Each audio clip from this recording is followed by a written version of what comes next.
Hello दोस्तों, आप लोगों का A2 एकेडमी में स्वागत करते हैं। आज एडुटेरिया के मॉडल नंबर 7 हम करने जा रहे हैं। बिहार शिक्षक के लिए आप किसी भी फेज का दे रहे हो, इसमें सारे क्वेश्चन आपको कंबाइंड मिलेंगे। मॉडल पेपर है, ठीक है। आप लोगों से रिक्वेस्ट है, यदि चैनल पे पहली बार विजिट कर रहे हैं तो चैनल को ज्वाइन कर लीजिए अपने सिलेक्शन तक के लिए, ठीक है। जब सिलेक्शन हो जाएगा, नो डाउट, आप इसे अनसब्सक्राइब भी कर सकते हैं, लेकिन अपने फायदे के लिए तब तक सब्सक्राइब कर लीजिए और स्ट्रेस को दीजिए। हम लोग इसका डिस्कशन कम करेंगे, ज्यादातर क्वेश्चन सॉल्व करने की कोशिश करेंगे, ठीक है। तो आइए बिना देर किए हुए हम अपने पहले क्वेश्चन पर चलते हैं। प्रथम कर्नाटक युद्ध में फ्रांसीसी सेना का नेतृत्व किसने किया था? किसने किया था? तो ये डुप्ले ने किया था। डुप्ले ने किया था, ठीक है। डुप्ले ने किया था, आपको पता है। फ्रांसीसी सेना का जो पहला कर्नाटक युद्ध हुआ था उसमें किया था, ठीक है। तो आप लोगों को पहले का आंसर मिल गया, ठीक है। और ये युद्ध कब से कब तक लड़ा गया था तो ये थोड़ा सा जान लीजिए। 1746 से 48 तक चला था ये युद्ध, ठीक है। कब से कब तक था? तो डुप्ले ने आप लोगों के लिए किया था, ठीक है। आगे चलते हैं। आगे, चुआर विद्रोह। चुआर विद्रोह कब हुआ था? तो चुआर विद्रोह आपको पता है कि कब हुआ था? तो 1776 ईस्वी में यह हुआ था। 1766 1766 में चुआर विद्रोह हुआ था। चुआर विद्रोह की बात करें तो जंगल महल आंदोलन भी इसे जाना जाता है। मतलब चुआर विद्रोह की जगह जंगल महल आंदोलन भी कहीं लिख दे, जंगल महल आंदोलन भी लिख दे, तो आप लोग कंफ्यूज मत होइएगा, ठीक है। ठीक है, आप लोग कंफ्यूज ना हो जाइएगा, ठीक है। ये जंगल के किसानों ने किया था। आदिवासी निवासी जो किसान आंदोलन की एक श्रृंखला थी उसी में हुआ था, ठीक है। ये उस समय जब ये आंदोलन हुआ था तो वो झारखंड और पश्चिम बंगाल के छोटा नागपुर क्षेत्र की बात है। ये सारी चीजें वहीं हुई थी, ठीक है। आगे चलते हैं, क्या है इसमें। देश शासन सिस्टम जो था, देश शासन सिस्टम का जन्मदाता किसे माना जाता है? जन्मदाता की बात कर रही है, इस शब्द पे ध्यान दीजिएगा। तो इसको लियोनेल कार्टिश, इसको इनको ही जन्मदाता माना जाता है। इनको ही हम लोग जन्मदाता मानते हैं, ठीक है। एक ब्रिटिश अधिकारी थे, ये एक ब्रिटिश अधिकारी थे, इन्हीं को हम लोग जन्मदाता के रूप में मानते हैं, ठीक है। याद रखिएगा, जन्मदाता के रूप में पूछेगा तो लियोनेल कार्टिश। महार, मरहा, आप जानते होंगे गांव में महार एक जाति होती है। आंदोलन का नेतृत्व किसने किया था? तो B.R. अम्बेडकर ने किया था इसको। तो आप महार जाति को जानते हुए एक अछूत जाति लोग उस समय मानते थे, जो जो महाराष्ट्र के आसपास रहते थे, ठीक है। महार मेरे ख्याल से जो नदियों के आसपास या फिर जो कुल्हड़ या मिट्टी के बर्तन बनाते हैं उन्हें महार कहा जाता है। आप लोग कमेंट बॉक्स में कमेंट कीजिएगा, जो मिट्टी के बर्तन बनाते हैं उनको क्या कहते हैं। हाँ हाँ, गीता रैस। अगला क्वेश्चन देखिए, गीता रैस की बात हो रही है, किसने लिखा था? तो ये बताने की जरूरत नहीं है, मांडली जेल में तिलक साहब ने लिखा था। मांडली जेल में रहते हुए लिखा था, ठीक है। तो बाल गंगाधर तिलक चला जाएगा। ये जब मांडली जेल में बंद थे तो उसी समय गीता रैस इन्होंने लिखा था, ठीक है। अखिल भारतीय राज्य जन परिषद का गठन कब किया गया था? अखिल भारतीय राज्य जन परिषद 1928 कि 1927, बताइए। 1927 में किया गया था, 1927 में, ठीक है। 1927 में अखिल भारतीय राज्य जन परिषद का गठन 1927 में किया गया था। और जवाहरलाल नेहरू 1939 में इसके अध्यक्ष बने थे। कब बने थे? 1939 में इसके अध्यक्ष बने थे। और इसका पहला सत्र था बॉम्बे। उस समय बॉम्बे था, अब तो बम्बई हो गया या मुंबई, जो भी कहिए। उस समय बॉम्बे, मद्रास, मद्रास को तो अब चेन्नई बोलने लगे हैं, तो नाम बदल गया था, लेकिन उस समय ऑप्शन में आपको यही मिलेगा, ठीक है। और 1948 में इसे भंग कर दिया गया था, मतलब समाप्त कर दिया गया था। भारतीय राष्ट्रीय कांग्रेस, मुस्लिम लीग और अखिल भारतीय खिलाफत समिति के पद पर चुने जाने वाले एकमात्र व्यक्ति, मतलब तीनों के अध्यक्ष पद पे रहे हो। मतलब इंडियन नेशनल कांग्रेस के भी, मुस्लिम लीग के भी अध्यक्ष रहे हो और अखिल भारतीय खिलाफत समिति के भी अध्यक्ष रहे हो। मतलब तीनों के अध्यक्ष इसमें कौन थे? तो हकीम अजमल खान थे। यही थे जो तीनों के अध्यक्ष रह चुके थे, ठीक है। इंडियन नेशनल कांग्रेस के केवल एक सूक्ष्मदर्शी अल्पसंख्यक का प्रतिनिधित्व करता है। ये किसकी राय थी? तो जब इंडियन नेशनल कांग्रेस की स्थापना हुई थी 1885 में, उस समय कांग्रेस के बारे में बहुत सारी बातें कही गई थी। तो ये बात लॉर्ड डफरिन ने कही थी। लॉर्ड डफरिन ने ये बात कही थी। अरविंद घोष जो हमारे थे, इन्होंने कांग्रेस को भीख मांगने वाली संस्था की थी, क्योंकि कांग्रेस जो थी याचिका पे वो रखती थी कि याचिका करती थी अपने मांग मनवाने के लिए याचिका करती थी अंग्रेजों अधिकारियों से, क्योंकि अंग्रेजों का ही शासन था, भारत के पास तो कुछ था नहीं। तो इसलिए ये बात कही गई थी। सोम प्रकाश नामक मैगजीन की बात हो रही है कि संबंध किससे है? सोम प्रकाश नामक, तो ये ईश्वर चंद्र विद्यासागर जी की है। ठीक है, ईश्वर चंद्र विद्यासागर ने इसकी रचना किया था। ठीक है, आगे चलते हैं। द इंडियन नेशन समाचार पत्र स्थापना किसके द्वारा किया गया था? द इंडियन नेशन की बात हो रही है, द इंडियन नेशन की। तो ये कामेश्वर सिंह का नाम सुना होगा। वो दरभंगा के महाराज थे। 1931 में दरभंगा के महाराज थे महाराज Kameshwar Singh. The Indian nation नामक समाचार पत्र का प्रकाशन किया था। ठीक है, तो कामेश्वर सिंह थे। पूछेगा कहाँ के महाराज थे, तो दरभंगा के थे। दरभंगा के महाराज थे। ठीक है, अगला क्वेश्चन, भारत में सबसे लंबे समय तक शासन करने वाले वायसराय कौन थे? वायसराय की बात कर रहा है, तो ये लिन लिथिको साहब थे। लिन लिथिको लगभग 8 साल थे, 1936 से 1944 तक। तो लिन लेथिको, इनका कार्यकाल लगभग 8 साल का था। इनके शासनकाल में कुछ महत्वपूर्ण चीजें हुई थी जो मैं बता देता हूँ। आर्मी नेशनल की नींव पड़ी थी। इंडियन नेशनल आर्मी जो की उसकी नींव पड़ी थी। अगस्त प्रस्ताव भी इन्हीं के शासनकाल में आया था, और भारत छोड़ो आंदोलन 1942 इन्हीं के शासनकाल में। देखिए यहाँ पे कुछ दिया है, निम्नलिखित नेता खिलाफत आंदोलन से जुड़े थे। खिलाफत आंदोलन की बात हो रही है, खिलाफत आंदोलन की बात हो रही है। तो मोहम्मद अली जिन्ना तो थे ही है, मौलाना अबुल कलाम आजाद भी थे, चित्तरंजन दास भी थे। खिलाफत आंदोलन, तो ऑप्शन नंबर डी चला जाएगा। ये तीनों लोग थे। 1920 में आपको पता है तुर्की के सुल्तान खलीफा पर अंग्रेजों ने जो अत्याचार शुरू किया था उसी के विरुद्ध में, और अली बंधु जिसको हम मोहम्मद अली और शौकत अली के नाम से जानते हैं, उन्होंने इसका संगठन जो था लखनऊ में स्थित था। संगठन लखनऊ में। आधुनिक भारत में युगांतर आश्रम था। युगांतर आश्रम किसको कहते हैं? तो गदर पार्टी, याद रखिएगा, गदर पार्टी का मुख्यालय था। गदर पार्टी का मुख्यालय जिसको हम युगांतर कहते हैं, और सेन फ्रांसिस्को में गदर पार्टी की स्थापना हुई थी ना।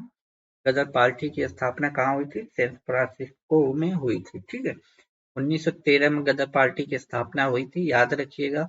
अब एक बात बताइएगा, गदर पार्टी की स्थापना किसने किया था? किसका नाम है इसके साथ, आप बताइएगा। अगला क्वेश्चन है, संविधान आंदोलन वापस ले लिया गया था। वापस ले लिया गया था, ये आपको बताना है। तो 1934 में गांधी जी के द्वारा वापस ले लिया गया था। देखिए यहाँ वापस की बात हो रही है। ठीक है, लाहौर अधिवेशन जब हुआ था 1929 में कांग्रेस का, तो पूर्ण स्वराज के लिए प्रस्ताव पारित हुआ था उसी में। ठीक है, और 12 मार्च 1930 को गांधी जी ने 78 अनुयायियों के साथ साबरमती आश्रम से दांडी समुद्र तक नमक यात्रा शुरू की थी। ठीक है, तो 1934 में महात्मा गांधी द्वारा। आधुनिक भारतीय इतिहास के संदर्भ में निम्नलिखित पर विचार कीजिए। ये चार है, हड़प नीति, लाहौर की संधि, सहायक संधि, पिट्स इंडिया एक्ट। सबसे पहले से शुरू हुई हो, मतलब घटनाओं को सही कालक्रम लगाना है, तो हमें पता होना चाहिए। तो हम हड़प नीति की बात करें तो हड़प नीति आपको पता है 1848 में आए थे लॉर्ड डलहौजी। लॉर्ड डलहौजी जब आए थे तो उनका कार्यकाल इसी में था, तो इसी में हड़प नीति आपकी स्टार्ट हुई थी। ठीक है, पिट्स इंडिया एक्ट की मैं बात करूं तो पिट्स इंडिया एक्ट आपका हुआ था 1784 में। 1784 में। ठीक, उसी समय पिट्स इंडिया एक्ट आपका शुरू हुआ था। और सहायक संधि का बात करूं तो 1798 में शुरू हुआ था। ठीक है, 98 से 1805 तक। और लाहौर का मैं बात करूं, लाहौर संधि की, तो 1846 में, 1846 में। तो सबसे पहले हमें पहले क्रम पे लगाना है, तो सबसे पहले तो हमारा यही हो गया 1784 पिट्स इंडिया एक्ट। तो 4 तो इसमें है नहीं, 4 इसमें भी नहीं है, 4 इसमें भी नहीं है, तो यही हमारा ऑप्शन डी हो जाएगा। मतलब 4 के बाद फिर सहायक संधि का नंबर आएगा, फिर लाहौर संधि 1846 में आएगा, हड़प नीति लास्ट में आएगा। तो पिट्स इंडिया एक्ट 1784 याद रखिएगा। मौर्य साम्राज्य का संस्थापक चंद्रगुप्त मौर्य। चाणक्य की सहायता से आपको पता है, घनानंद जो नंद वंश का शासक था, घनानंद, उसी को पराजित करके इन्होंने बलदेव सहाय ने किस दौरान अधिवक्ता पद से इस्तीफा दे दिया था। बलदेव सहाय की बात हो रही है।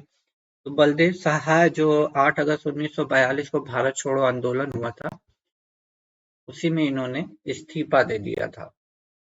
क्या कह रहे हैं, पाकिस्तान शब्द सबसे पहले किसने दिया था? तो पाकिस्तान शब्द तो सबसे पहले चौधरी रहमत अली, चौधरी रहमत अली ने ही दिया था। ठीक है, चौधरी रहमत अली। भारतीय सरकार अधिनियम 1935 के बारे में किसने कहा था? यह बंधन का एक नया चार्टर था। ये हमारे पहले प्रधानमंत्री जवाहरलाल नेहरू ने कहा था। ठीक है, पहले प्रधानमंत्री जवाहरलाल नेहरू ने इसे कहा था। ठीक है, आगे चलते हैं। नमक सत्याग्रह के दौरान महात्मा गांधी के गिरफ्तार कर लिए जाने के बाद आंदोलन का नेतृत्व किसने किया था? नमक सत्याग्रह की बात हो रही है, भारत छोड़ो आंदोलन की नहीं। ठीक है, नमक सत्याग्रह के दौरान जब दांडी मार्च, नमक सत्याग्रह 12 मार्च से 6 अप्रैल 24 दिन की यात्रा थी, जब गिरफ्तार कर लिया गया था, तो सरोजनी नायडू ने इसका नेतृत्व किया था। ठीक है, नेतृत्व सरोजनी नायडू ने किया। किस युग में मनुष्य ने अस्थायी जीवन जीना प्रारंभ किया था? स्थायी जीवन की बात कर रहा है, तो नवपाषाण काल में। नवपाषाण काल में कृषि की खोज हो गई थी, और जब कृषि की खोज हो गई थी, तो लोगों ने अस्थायी जीवन जीना आरंभ किया। मगध की प्रारंभिक स्टार्टिंग राजधानी कहाँ थी? मगध की पहली राजधानी या स्टार्टिंग, तो आपको पता होगा ग्रीवज या राजगिरी।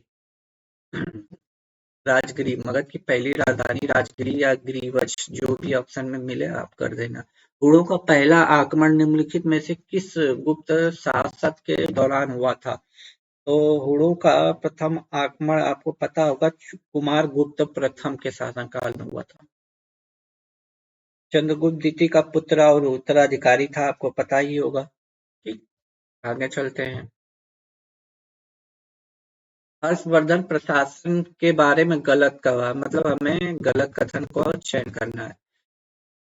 ठीक है, तो ये क्वेश्चन कई बार बीपीएससी पूछ चुका है। उसके साम्राज्य में कोई गुलामी नहीं थी, बिल्कुल सही है। उसकी राजधानी कन्नौज थी, ये भी सही है। सती प्रथा प्रचलित नहीं थी, यही गलत है। ऑप्शन सही होगा, थी। ठीक है, यहाँ पे नहीं लिखा है। निम्नलिखित में से सबसे पहले अपने शासकों के उत्कीर्ण सिक्कों को जारी किया था। सबसे पहले अपने शासकों के उत्कीर्ण सिक्कों को जारी किया था, तो ये किसने किया था? तो सातवाहन ने किया था। सातवाहन के शासकों ने किया था। ठीक है, सातवाहन के शासकों ने किया था।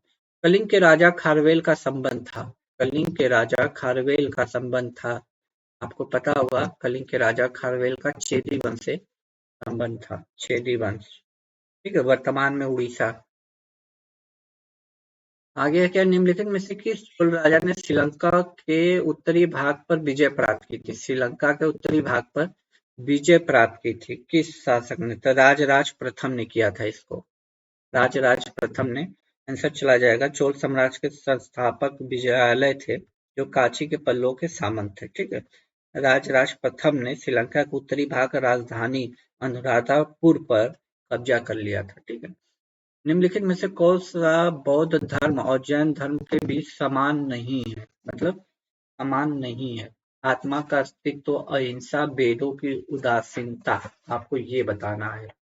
तो आपको पता है आत्मा का अस्तित्व इन दोनों का समान नहीं है, आत्मा का अस्तित्व। ठीक है। अगला क्वेश्चन, रुकिए थोड़ा सा छोटा कर दूं मैं, थोड़ा सा एक दो क्वेश्चन गड़बड़ है, मैं पढ़ दे रहा हूँ। निम्नलिखित में से किस सिख गुरु ने पिछले गुरुओं के सभी कार्यों को एकत्र किया और इसे छंदों के रूप में निर्देशित किया? तो 29 का हो जाएगा आपका गुरु अर्जुन देव ने। ठीक है, आंसर हो जाएगा गुरु अर्जुन देव ने। निम्नलिखित में से किस पुर्तगाली यात्री ने विजयनगर की राजधानी की तुलना रोम से की थी? विजयनगर की राजधानी की तुलना रोम से की थी, रोम की। पायस थे ये, पायस, डोमियो पायस। ठीक, डोमियो पायस। अब यहाँ से आप लोगों को सही दिखेगा। निम्नलिखित में से कौन सा राज्य 3 देशों की सीमा के साथ रेखा नहीं बनाता है? 3 देशों की सीमा के साथ रेखा नहीं बनाता है, ये बात पर पूछी गई है। तो मिजोरम, मिजोरम जो है कि नहीं बनाता है। ठीक है, मिजोरम 3 देशों के साथ सीमा नहीं बनाता है। अरुणाचल प्रदेश की मैं बात करूं तो भूटान है, ठीक है, चीन है और म्यांमार है। ठीक है, सिक्किम की बात करूं तो चीन तो वही है, नेपाल भी है और भूटान भी है। और पश्चिम बंगाल की मैं बात कर लूं तो नेपाल है, भूटान है और बांग्लादेश है। मिजोरम की मैं बात करूं तो बांग्लादेश और म्यांमार है। ठीक है, 3 देशों के साथ यही सीमा नहीं बनाता। मुखौटा नृत्य किस राज्य का लोक नृत्य है? मुखौटा की बात कर रहा है, मुखौटा। मुखौटा आपको पता होगा कि अरुणाचल प्रदेश का डांस है, अरुणाचल प्रदेश का डांस है मुखौटा। ठीक है, अरुणाचल प्रदेश का डांस है मुखौटा। आगे चलते हैं। बिहार विभूति के नाम से जाना जाता है, बिहार विभूति के नाम से किससे जाना जाता है? बिहार तो अनुग्रह नारायण को जाना जाता है, अनुग्रह नारायण सिंह को बिहार विभूति के नाम से जाना जाता है। बिहार विभूति के नाम से किसे जाना जाता है? तो अनुग्रह नारायण को जाना जाता है, अनुग्रह नारायण को। श्री कृष्ण को बिहार केसरी के नाम से जाना जाता है, इनको बिहार केसरी के नाम से जाना जाता है, बिहार केसरी के नाम से जाना जाता है। जयप्रकाश नारायण को आपको पता है लोकनायक के रूप में जाना जाता है। ठीक, और राजेंद्र प्रसाद को आप लोग कमेंट बॉक्स में कमेंट कीजिए। चैत्य भूमि किस व्यक्ति की समाधि स्थल है? चैत्य भूमि, तो चैत्य भूमि आपको पता है कि बी आर अम्बेडकर साहब हैं, बी आर अम्बेडकर साहब। संयुक्त राष्ट्र पर्यावरण कार्यक्रम का मुख्यालय कहाँ पे है? तो पर्यावरण की बात कर रहा है तो आपको पता होगा 5 जून 1972, इसीलिए 5 जून को हम लोग मनाते हैं क्या? विश्व पर्यावरण दिवस। केन्या के नैरोबी में हुआ था। ठीक है, आगे चलते हैं। कृष्ण क्रांति, ब्लैक, यहाँ कृष्ण लिखा है, यहाँ पर ब्लैक लिखा है। ठीक है, कोई बात नहीं।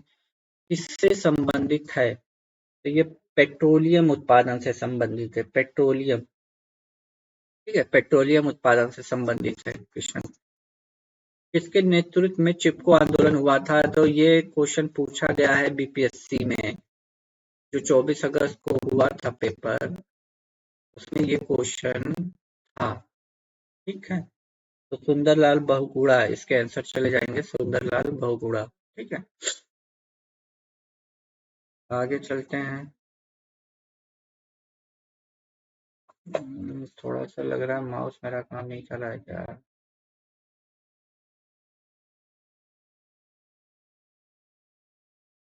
ठीक है, चलिए। शिक्षा के संबंध में, शिक्षा के संदर्भ में, शिक्षा के संदर्भ में हाँ ये हो गया। शिक्षा के संदर्भ में सामाजिकरण का तात्पर्य है, शिक्षा के संदर्भ में सामाजिकरण का तात्पर्य है सामाजिक वातावरण में अनुकूल असमायोजन। ठीक है, ऑप्शन डी चला जाएगा, वातावरण से अनुकूल असमायोजन। ठीक है, तो ये आपका ऑप्शन नंबर डी चला जाएगा। अगला क्वेश्चन है, डिसलेक्सिया, डिसलेक्सिया मुख्यतः डैश की समस्या से संबंधित है? पेडोलॉजी है, डिसलेक्सिया का मतलब होता है पढ़ने में जो तकलीफ होती है ना, उसको हम डिसलेक्सिया कहते हैं, डिसलेक्सिया। ठीक है, डिसलेक्सिया उसी के लिए करते हैं। एक शिक्षक पढ़ाते समय श्रव्य दृश्य सामग्रियों और शारीरिक गतिविधियों का प्रयोग करता है, क्योंकि अधिगम मतलब सीखना, लर्निंग होता है। अधिगम का मतलब लर्निंग। वृद्धि में अधिकतम इंद्रियों का उपयोग करते हैं। ठीक है, आगे चलते हैं।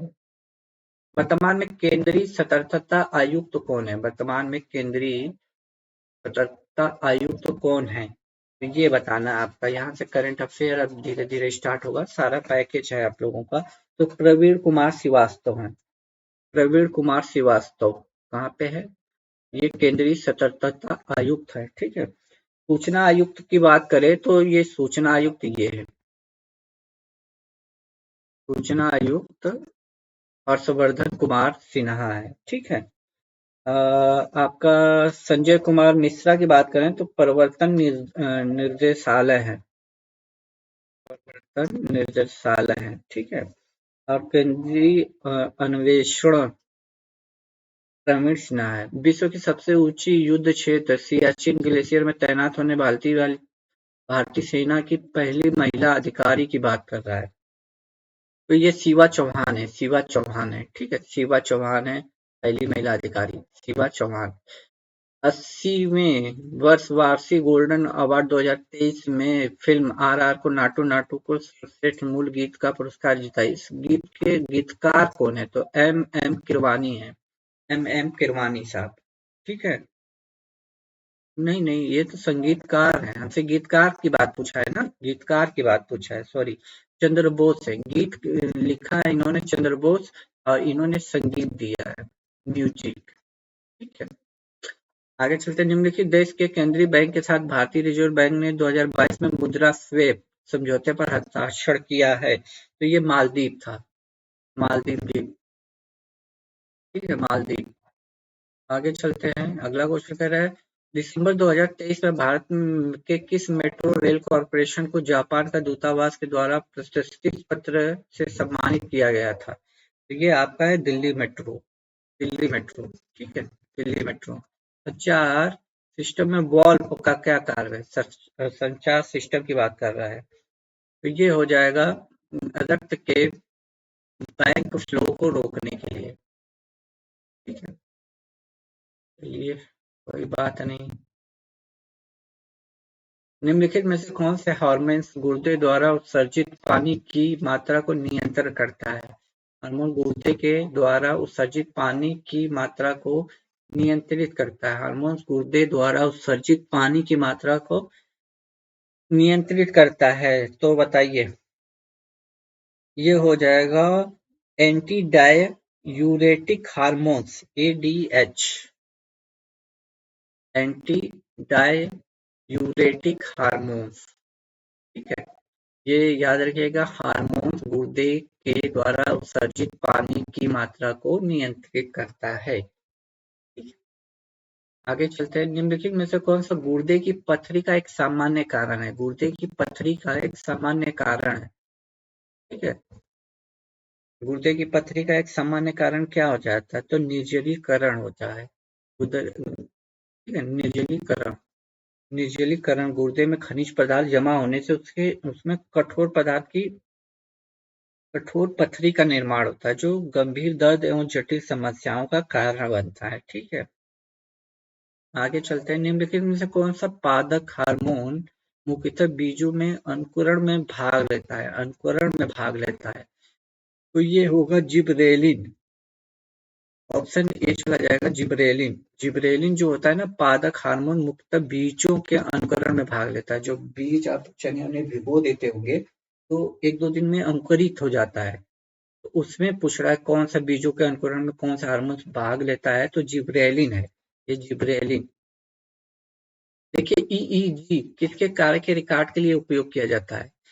देखिए, इसमें डबल ई दे देगा। देखिए, एक ईसीजी होता है इसमें, और इसमें कंफ्यूजन हो। जब डबल ई हो जाएगा ना, डबल ई, तो आप मस्तिष्क के साथ चले जाइएगा।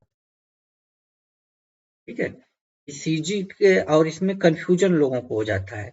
ठीक है, तो कंफ्यूज नहीं होइएगा। डबल ई जब आ जाएगा तो मस्तिष्क यानी दिमाग अपना थोड़ा सा सर पे हाथ रख लीजिएगा, समझ में आ जाएगा। ठीक है। आंख किस रंग के प्रति सबसे अधिक संवेदनशील होती है? आंख हमारी जो होती है किस रंग के प्रति सबसे अधिक संवेदनशील होती है? तो पीला और हरा। पीला और हरा जो होता है ना, इसके मलेरिया का इलाज क्या है? मलेरिया का इलाज पूछ रहा है। मलेरिया का इलाज क्या है बताइए? मलेरिया बैक्टीरिया कवच वायरस के कारण नहीं होता, ये बात भी आपको है। तो इसका इलाज एंटीबायोटिक दवाओं या एंटी फंगल दवाओं या एंटीवायरल दवाओं से नहीं किया जा सकता। मलेरिया एक प्लाज्मोडियम परजीवी के कारण होने वाला एक परजीवी रोग है। आपको पता रहेगा, जो एक मच्छर काटने से मनुष्य में फैलता है, तो प्लाज्मोडियम परजीवी का नाम सुना होगा, परजीवी का नाम। तो यहाँ तो सब एंटीबायोटिक दवाएं ही हैं, तो ऑप्शन नंबर डी चला जाएगा। इनमें से कोई नहीं है। आपको पता होगा मलेरिया प्लाज्मोडियम नामक एक मच्छर काटता है। ठीक है। प्लाज्मोडियम परजीवी का नाम सुना होगा उससे। ठीक है। आगे चलते हैं। क्वेश्चन क्या कह रहा है? पायरिडॉक्सिन निम्न से किस विटामिन का नाम है? पायरिडॉक्सिन ये विटामिन 6 का रासायनिक नाम है। किसका नाम है? विटामिन 6 का नाम है। विटामिन 6 का। प्रकाश संश्लेषण में केल्विन चक्र का प्राथमिक कार्य क्या है? प्रकाश संश्लेषण की बात कर रहा है। तो इसमें कार्बन डाइऑक्साइड को कार्बन यौगिक में बदलने के लिए, कार्बन डाइऑक्साइड को कार्बन यौगिक में बदलने के लिए, ठीक है, प्रकाश संश्लेषण में केल्विन चक्र का प्राथमिक कार्य क्या है? कार्बन डाइऑक्साइड को कार्बनिक। ठीक है। विद्युत चुंबकीय तरंगों का वेग पूछा जा रहा है आपका। विद्युत चुंबकीय तरंगों का वेग होता है 3 × 10⁸ मीटर प्रति सेकंड स्क्वायर। किसी विलयन में हाइड्रोजन आयनों की सांद्रता मापने के लिए उस उपकरण का उपयोग किया जाता है। हाइड्रोजन आयनों की सांद्रता को मापने के लिए तो 56 का हो जाएगा पीएच स्केल। ठीक है। सांद्रता मापने के लिए किया जाता है तो पीएच। गुरुत्वीय त्वरण की बात हो रही है यहाँ पे दोस्तों। गुरुत्वीय त्वरण जी के संबंध में निम्नलिखित में से असत्य कथन नहीं, सत्य कथन सत्य है। तो 57 का बताना है आप लोगों को। ये ऊंचाई बढ़ने के साथ घटती है, यही सत्य है। ये ऊंचाई बढ़ने के साथ क्या होती है? घटती है। ठीक है। आगे चलते हैं। जब पानी को गर्म किया जाता है तो कौन सा गुण घट जाता है? कौन सा गुण घट जाता है? तो जब पानी को हम गर्म करते हैं ना, तो सामान्यतः इसका घनत्व कम हो जाता है। घनत्व।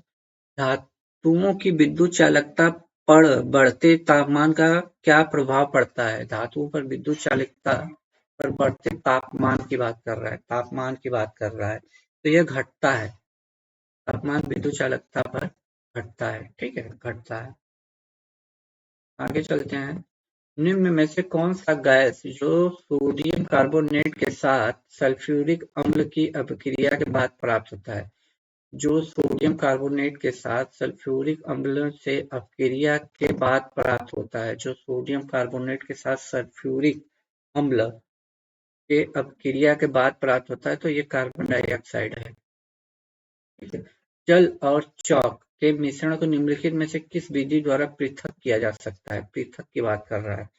तो पृथक किया जा सकता है चौक को, जल और चौक को तो निस्दयन के द्वारा भी किया जा सकता है और साधन के भी द्वारा किया जाता है, निस्तारण के भी द्वारा किया जा सकता है। इनमें से कोई नहीं, यानी इसका तो ऑप्शन नंबर इनमें से सभी हो रहा है। तो ऑप्शन तीनों के द्वारा किया जा सकता है दोस्तों। तो यहाँ पे इनमें से कोई नहीं लिखा है, यहाँ लिख लीजिए इनमें से सभी।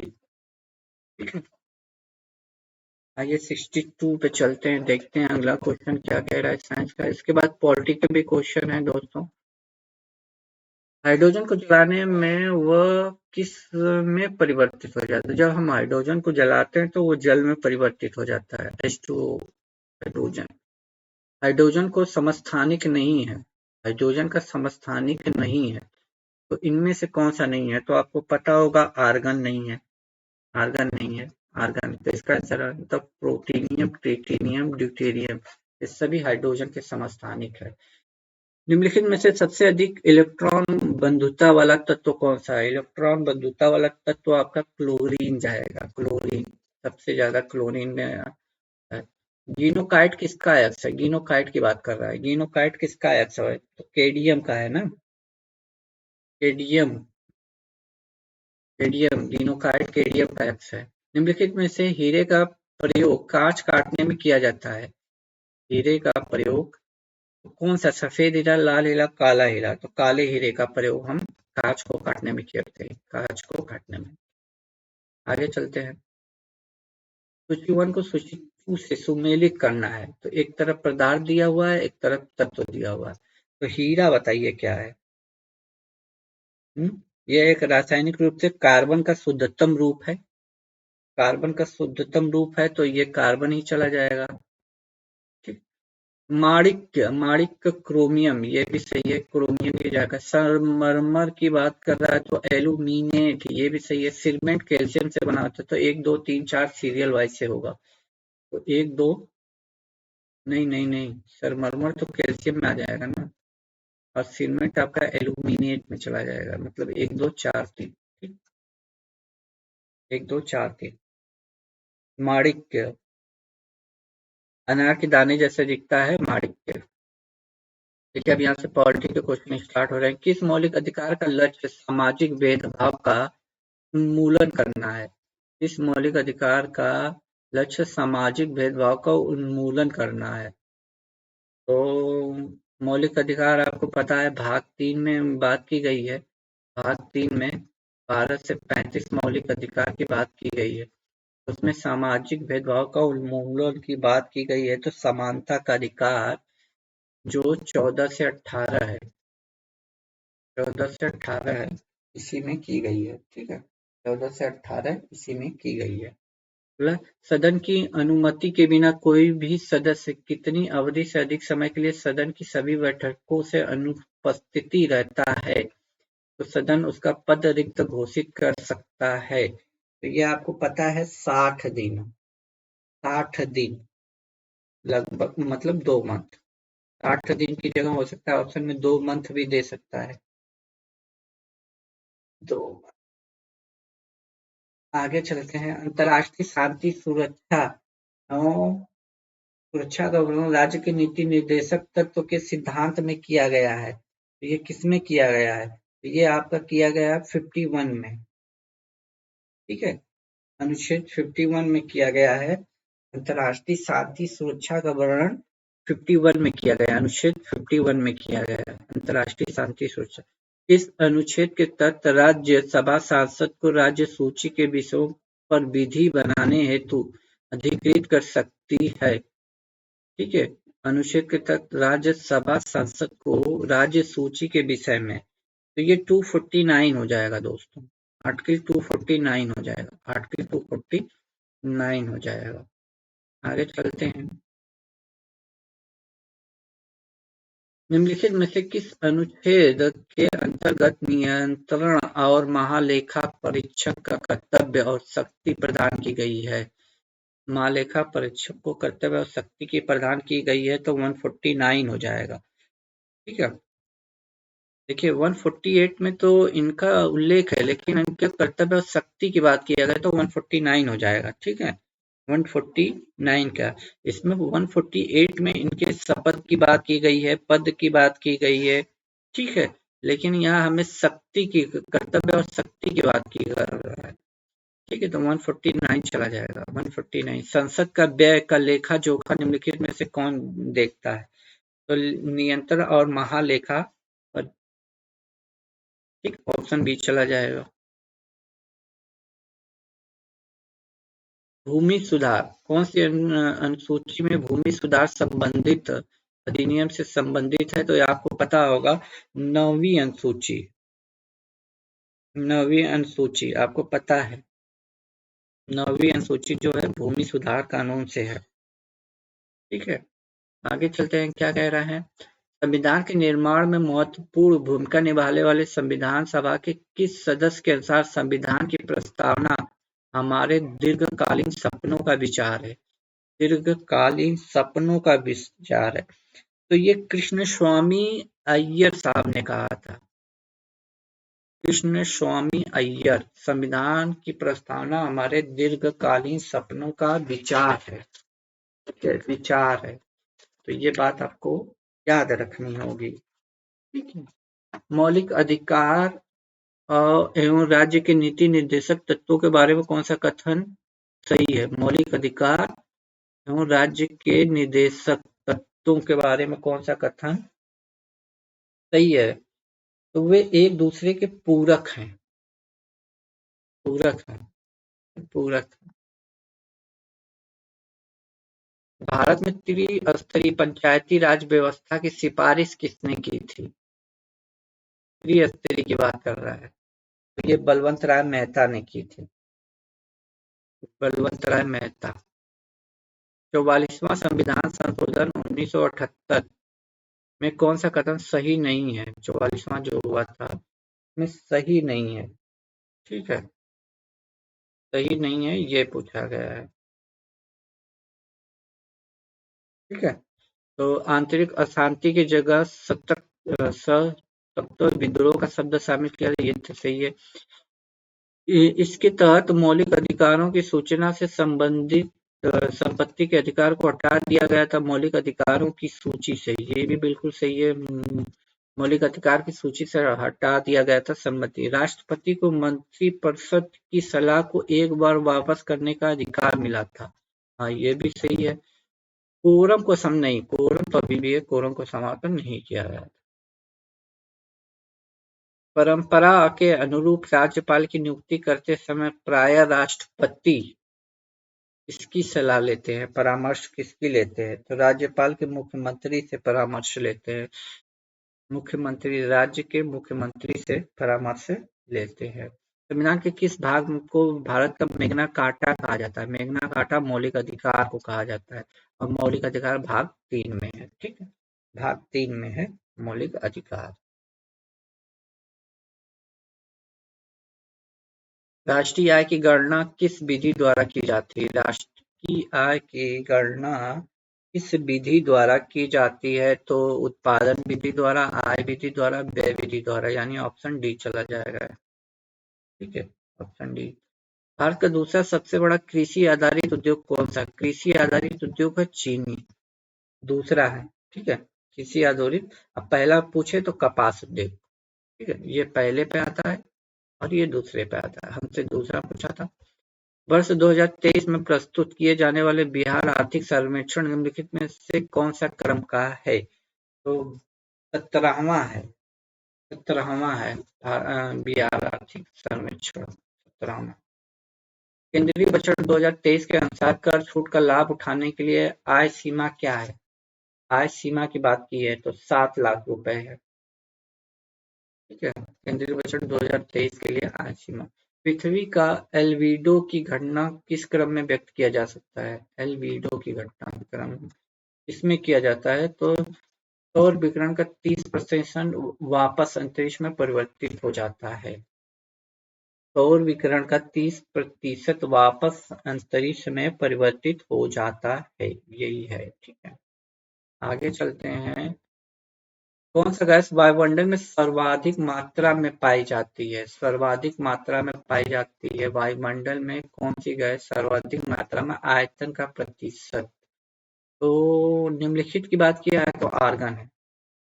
ठीक है, आर्गन। ऐसे वायुमंडल में सबसे ज्यादा तो नाइट्रोजन पाई जाती है, लेकिन नाइट्रोजन का तो यहाँ है ही नहीं, तो इन्हीं चारों में, इन चारों में सबसे ज्यादा आर्गन पाई जाती है। नाइट्रोजन, ऑक्सीजन, ये दो पाई जाती हैं। पहले पर नाइट्रोजन है, दूसरे पर ऑक्सीजन है, तो ये दोनों तो है ही नहीं। तो ऑप्शन के अकॉर्डिंग प्रशांत महाधारा की, प्रशांत महासागर की ठंडी जलधारा हमें बतानी है, तो ठंडी जलधारा है कैलिफोर्निया धारा। प्रशांत महासागर की ठंडी जलधारा है कैलिफोर्निया जलधारा। ठीक है, कोयला भंडारण में निम्नलिखित में से कौन सा देश का प्रथम स्थान है? कोयला भंडारण में तो ये तो पता होगा, यूएस यानी अमेरिका होगा इसका। अमेरिका आपका। दक्षिण भारत की सबसे ऊंची चोटी, दक्षिण भारत की पूछी है, तो दक्षिण भारत की अनाई मुड़ी है। अनाई मुड़ी दक्षिण भारत की सबसे ऊंची चोटी है, अनाई मुड़ी दक्षिण भारत की। निम्नलिखित में से किस सागर झील में सबसे अधिक लवणता पाई जाती है? ठीक है, सबसे अधिक लवणता किसमें पाई जाती है? तो ये पाई जाती है वॉन झील में, वॉन झील में। ठीक है, वॉन झील में पाई जाती है। ग्रीष्मकालीन मानसून का भारत में प्रभाव की सामान्य दिशा की बात कर रहा है। ठीक है, तो ये हमारा कौन सा है?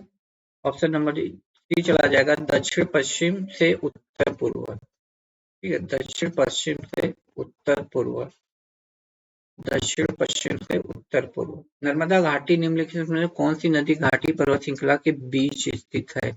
नर्मदा घाटी कौन सी नदी घाटी पर्वत श्रृंखला के ठीक बीच में है? तो सतपुड़ा है और विंध्याचल, सतपुड़ा और विंध्याचल। ठीक है, भारत और अफगानिस्तान के बीच कौन सी रेखा खींची गई थी?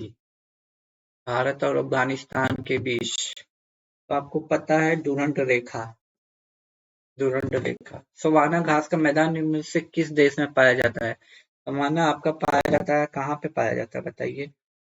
सवाना पाया जाता है आपका ब्राजीलिया में तो पाया जाता है, वेनेजुला में भी पाया जाता है, तंजानिया में भी पाया जाता है, उपयुक्त सभी।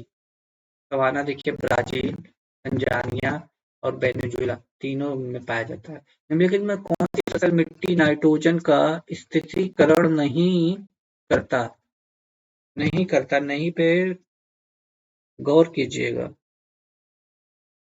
तो भैया अल्फा अल्फा तो करता है, ड्राई बीन्स भी करता है, मटर भी करता है, तो फिर से डी चला जाएगा। पर्यावरण किससे बनता है? पर्यावरण किससे बनता है? पर्यावरण सभी को बनता है, जीवी घटकों से, अजैव घटकों से, भू आवृत्ति घटकों से भी बनता है। ठीक है, सबसे बनता है। ठीक है, अगला है धारणी विकास किसके उपयोग के संदर्भ में अंतःपीढ़ीगत संवेदनशीलता का विषय है? तो ये प्राकृतिक संसाधन का है। धारणी विकास किसके उपयोग के लिए अंतःपीढ़ीगत संवेदनशील का है? तो सतत विकास के लिए आवश्यक है, सतत विकास के लिए आवश्यक है। तो जैविक विविधता का संरक्षण, बिल्कुल प्रदूषण का निरोध या नियंत्रण, प्रदूषण को बिल्कुल करना चाहिए, निर्जलता को घटाना ये भी है, तो उपयुक्त सभी चला जाएगा। सौर विकिरण की सबसे महत्वपूर्ण भूमिका है सौर विकिरण की, तो सौर विकिरण की सबसे जल चक्र चला जाएगा, ऑप्शन नंबर जल चक्र। शुष्क हवा में नाइट्रोजन 78%, आपको सभी को पता होगा 78%। तो ये टॉप 100 क्वेश्चन का आपका एक टेस्ट था। अब बताइए इसको, टेस्ट को पूरा आपने दिया या नहीं दिया? ठीक है, टेस्ट को पूरा देने के बाद आप बताइए आपके कितने नंबर इसमें आ रहे हैं दोस्तों। यदि चैनल पर पहली बार विजिट कर रहे हैं तो चैनल को जरूर सब्सक्राइब कर दीजिएगा। मैंने कभी भी नहीं बोला लाइक के लिए, फिर भी आप एक लाइक जरूर करके जाइएगा। थैंक यू दोस्तों।